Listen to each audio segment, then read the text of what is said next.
সাংবাদিক, বিশেষভাবে এদেশের খ্যাতিমান ছড়াকার আবুল সালে ভাই, সবাইকে আন্তরিক, আফজাল ভাই রয়েছেন, সবাইকে আন্তরিক প্রীতি শুভেচ্ছা জানাচ্ছি।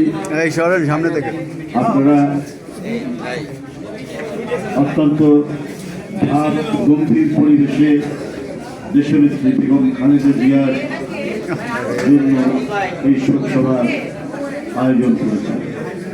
আমার আর কিছু বলার নেই, যা কথা বলার আপনারা বলেছেন এবং আপনাদের কাছ থেকে মনে হলো যে আমার শেখার আছে। আপনারা যে দৃষ্টিভঙ্গিতে দেশনেত্রী বেগম খালেদা জিয়াকে দেখেছেন এবং আপনাদের এই যে দেখা, সে দেখার উপর আপনারা যে কথাগুলো বললেন, এগুলো আসলে আমাদের পাথেয় হিসেবেই কাজে লাগবে বলে আমি মনে করি।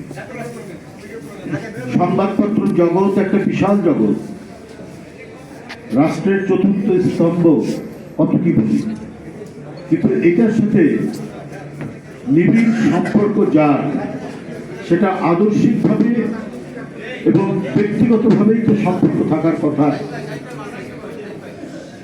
বেগম খালেদা জিয়া।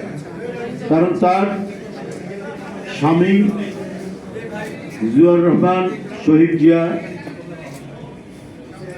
তার সময় থেকেই তো শুরু হলো বহুদলীয় গণতন্ত্র এবং মত প্রকাশের স্বাধীনতা, সংবাদপত্রের স্বাধীনতা। যে সংবাদপত্রের অবাধ প্রবাহ ছিল এক সময়, স্বৈর শাসন পাকিস্তান আমল থেকে শুরু করে কম বেশি সবসময় ছিল, কিন্তু এইভাবে সংবাদপত্রের গলা টিপে ধরা বাকশালের মাধ্যমে আর কখনো হয়।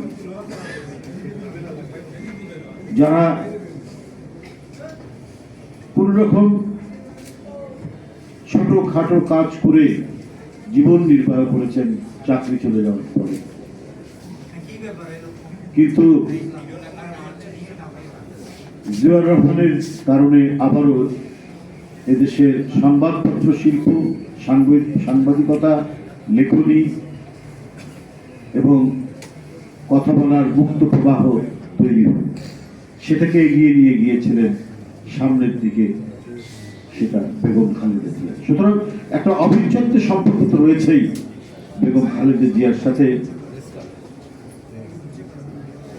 সংবাদপত্রের সাথে জড়িত যারা রয়েছেন, সাংবাদিক যারা রয়েছেন, এবং ওনার হচ্ছে একটা ভালোবাসা। আমার মনে আছে স্পষ্টভাবে, উনি যখন প্রথমবার জেল থেকে বেরোলেন 2008 সালে, এরপরে প্রথমেই সাংবাদিকদের নিয়ে এখানে প্রেস ক্লাবে একটা প্রোগ্রাম হয়েছিল এবং সেটা ওনাকে বেশি অনুরোধ করতে হয়নি, আপনাদের কথা শুনেই তিনি এখানে এসেছিলেন।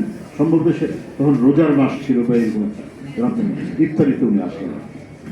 তা আমরা কাছে থেকে দেখেছি, আপনারা যেভাবে দেখেছেন, আমরা ওইভাবে না দেখি, কাছাকাছি থেকে দেখলেও মানে তার যে পরিধিতে, তার যে পরিসরটা এত বিশাল, এত ব্যাপক যে ছিল, এবং সেটা ওনার মৃত্যুর পরে, ইন্তেকালের পরে যেভাবে মানুষের উচ্ছ্বাস আমরা দেখেছি, যেভাবে মানুষের যে মানে শোক আমরা দেখেছি, শোকের যে বহিঃপ্রকাশ আমরা দেখেছি, তো সেইটাতেই মনে হয়েছে যে সমাজের গভীরে তার অবদানগুলো এমনভাবে তিনি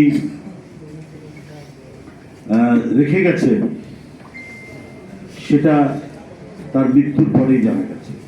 মানুষের যে ঢল সেদিন প্রত্যক্ষ করেছি। এটা কিন্তু কোনো অর্গানাইজ করা হয়নি, কেউ যে আমরা অর্গানাইজ করেছি যে সারা দেশব্যাপী আপনারা উঠে আসতে, এটা ধরুন একদিন দুই দিন সময় পেলে সেটা হতো।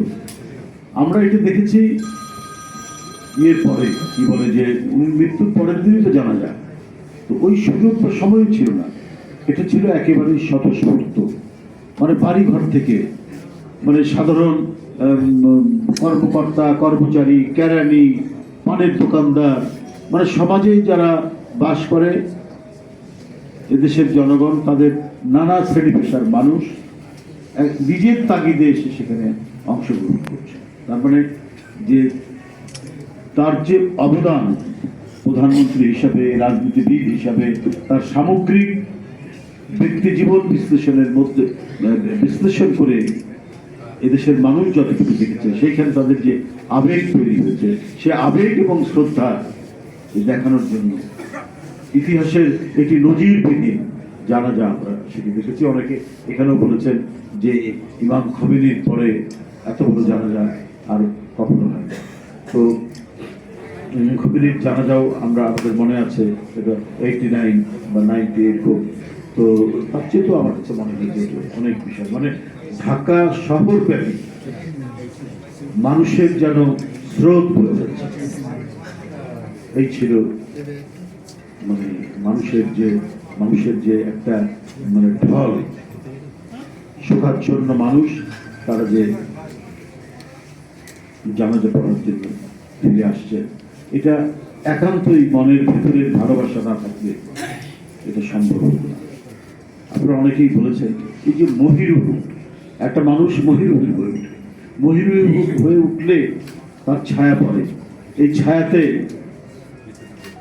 আশ্রয় পাওয়া, এটা তো সাহিত্যিক, সাংবাদিক আব্দুল হাই সিকদার, বিশিষ্ট সাংবাদিক বিফুজে এবং বিউজ আয়োজিত আজকের এই আলোচনা সভা দোয়া মাহফিলের সম্মানিত সভাপতি, ঢাকা সাংবাদিক ইউনিয়নের সুযোগ্য সভাপতি যারা মোহাম্মদ শহীদুল ইসলাম, আজকের সাহেব প্রধান অতিথি যিনি দেশনেত্রী বেগম খালেদা জিয়ার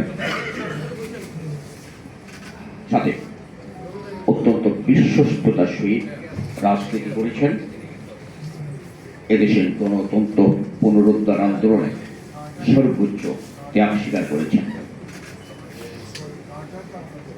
গুলিবিদ্ধ হয়েছেন,